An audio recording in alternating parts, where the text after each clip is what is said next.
డైట్లో ఫ్యాట్ని నేను 4 రకాల ఫ్యాట్స్ చెప్తాను కదా, మార్చి తీసుకోవచ్చా? నిరభ్యంతరంగా మీ ఇష్టం వచ్చినట్టు మార్చి తీసుకోవచ్చు. క్రానిక్ డిసీజెస్ ఉన్న వాళ్ళు ఆ కొబ్బరి నూనె దాటి రాకూడదు వాళ్ళు తప్ప, లేదా హార్మోన్ ఇంబ్యాలెన్సెస్ ప్రాబ్లం ఉన్న ఉమెన్ కానీ వీళ్ళు తప్ప వాళ్ళు కోకోనట్ ఆయిల్ మాత్రం స్టిక్ అవ్వాలి. మిగిలిన వెయిట్ లాస్ చేసేవాళ్ళు, లేకపోతే ఇతరత్ర డయాబెటీస్ చేసేవాళ్ళు, బీపీకో థైరాయిడ్కో మిగిలిన అన్నిటికీ కూడా మనం చక్కగా చేయొచ్చు.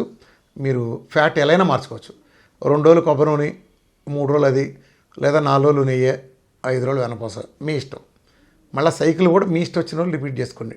నాకు కావాల్సింది మీరు ఫ్యాట్ తీసుకోవడం కోసం నేను అందుకే మీకు గ్రాములో లెక్కించాను. గ్రాములో కొలుచుకోవాలని లెక్కించింది అందుకు. మెజర్మెంట్స్లో వీటిలో కాకుండా నేను మెజర్మెంట్స్ ఇన్ గ్రామ్స్ ఇచ్చింది అందుకే. సో ఆ 4 వాడుకోండి, ఆ 4 కాంబినేషన్లో.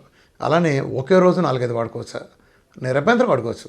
ఓ 10 గ్రాముల కొబ్బరి నూనె, 20 గ్రాముల వెన్నపూస, ఓ 30 గ్రాములు ఇంకోటి సంథింగ్ నెయ్యి కానీ ఏదైనా సరే, వాట్ ఎవర్ యూ లైక్ మీరు ఇది చేసినట్టు వేసుకోండి. ఇదంతా నేరుగా తీసుకునే ఫ్యాట్కి.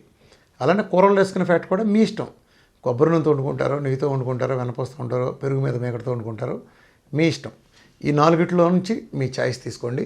డ్యూరింగ్ డైట్ మీరు ఎలాంటి కాంబినేషన్లో ఎన్నిసార్లైనా మార్చుకోవచ్చు. అవసరం అనుకుంటే ఒకే దాంట్లో నెయ్యి కొబ్బరి నూనె వేసుకుంటానా ఫైన్. నిజానికి బుల్లెట్ ప్రూఫ్ కాఫీ లాంటివి తీసుకుంటే దానికి యాక్చువల్గా బటర్తో కొబ్బరి నూనె కాంబినేషన్ బాగుంటుంది. Unsalted butter, coconut oil combination అయితే చాలా బాగుంటుంది, టేస్టీగా ఉంటుంది తాగడానికి కూడా. సో కాంబినేషన్స్ మీ ఇష్టం, దాని పట్ల ఎలాంటి రిస్ట్రిక్షన్స్ లేవు. Thank you very much.